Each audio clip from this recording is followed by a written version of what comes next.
those two elements do not happen, there will be revolution, and it'll probably start in 2011 or 2012 if we're going to have it. Because at that time, I think, if things run the way I think they're going to, we'll be looking at 35% unemployment, maybe more. And you're going to have hyperinflation at the same time. It's going to be dreadful.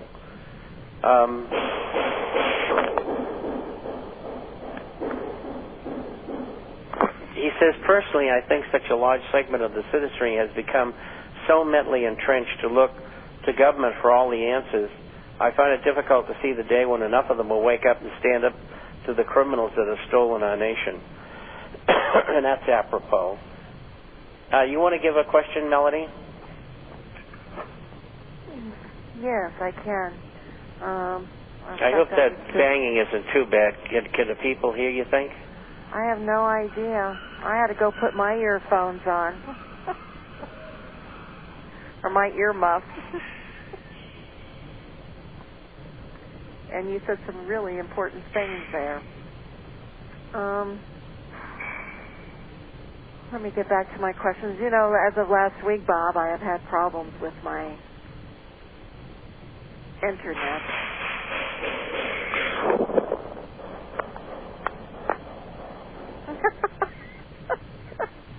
Bob? Yes?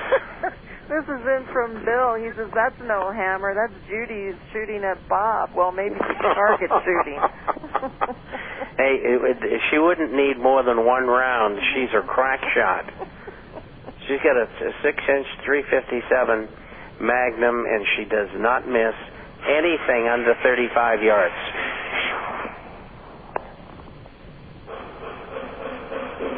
I really don't have any questions, Bob. Well, here we go. Go, be my guest. Okay, show question from Mark. I was asked, how can the price of crude oil or gasoline continue to advance given the 20% fall off in jobs and 30% reduction in manufacturing over the last 2 years? Things have fallen here, but in other parts of the world they haven't. But the real reason is it's being manipulated upward. When you get Goldman Sachs saying oil's going to $80 a barrel, it's going to go there. Because that means they're making it go there. Whether it'll go to 100 here remains to be seen. Could be.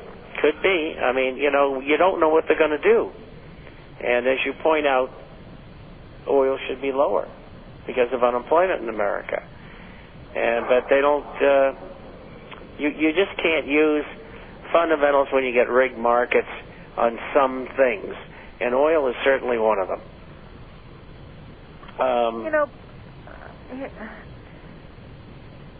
Oh, never mind.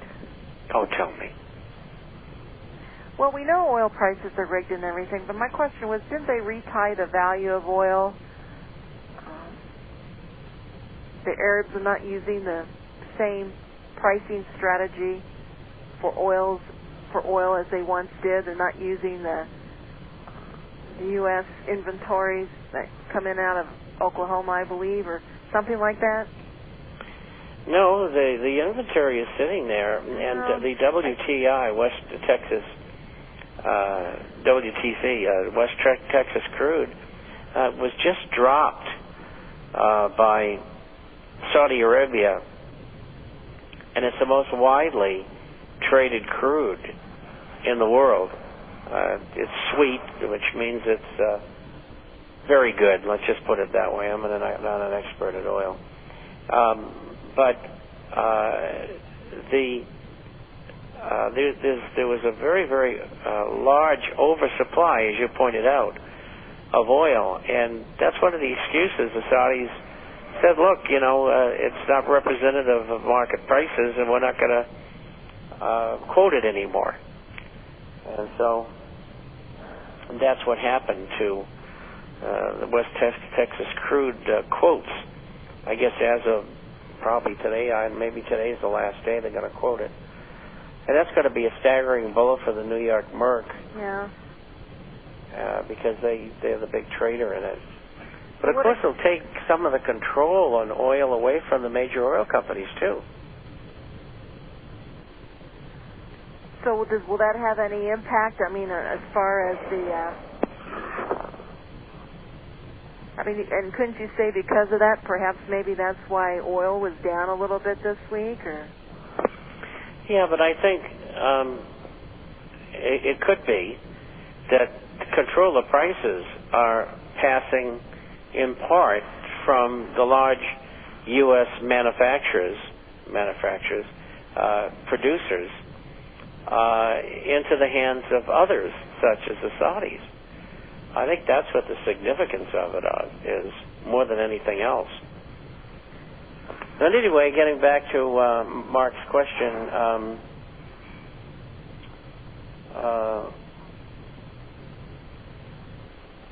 well, I think that covers it. Okay, we've got to go to the next one. This is from David. He said, I was listening and something cut out and I missed something. I don't know the significance other than the fact that on a debit card you are drawing against your credit balance in your checking account, so technically you have no credit card left. That is the way I interpret it. I will always ask this question. I will ask this question tomorrow. And actually, that was my answer to him. And this is what he said. Sorry, I screwed it up. My wife got a credit card. What? That's all right. Oh, thank you, Melanie. You're welcome. You're so kind to me. Yes, it's Friday. My wife got a credit card renewal today and wanted to know if there was a significance to them sending a debit card rather than a credit card. And, of course, I said, you don't have a credit card anymore. You get a debit card, so you don't have any credit. All you have is your own money. And he said she has excellent credit and pays each month, but the significance is to do, of course, with it on her checking account instead of a loan. And I don't know quite what he meant there, but I do know this, that she probably pays it off every month. And they don't want those people anymore. They call them, what's the word they use? Gosh, I think it's just plain cheats. People who are cheating the credit cards by paying them off every month. They don't like that. So anyway, you get a debit card because they don't want to give you credit anymore. Very simple. You're using your own money. Next one. I got a question. No. When you talk about the time when the dollar will collapse and gold will go through the roof, this is then from Robert. Will this be caused by the value of gold price in U.S. dollars or a rush in buying pressure?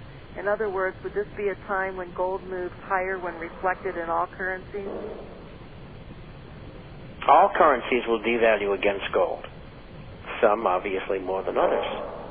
Who are going to be the strong ones? Canadian dollar, Swiss franc, Australian dollar will be among the top tier because they're resource-based economies and they haven't overextended. None of their banks have gone under.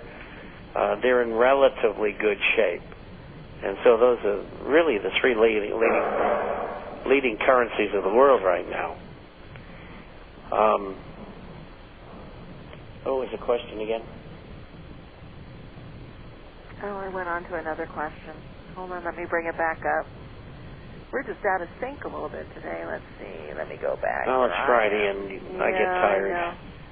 No, and my schedule next week is unbelievable. I must have 35 or 40 programs. When you talk about the dollar will collapse and gold will go through the roof, will this be caused by the value of gold price in U.S. dollars or a rush in buying pressure? In other words, would this be a time when gold moves higher when reflected in all currencies?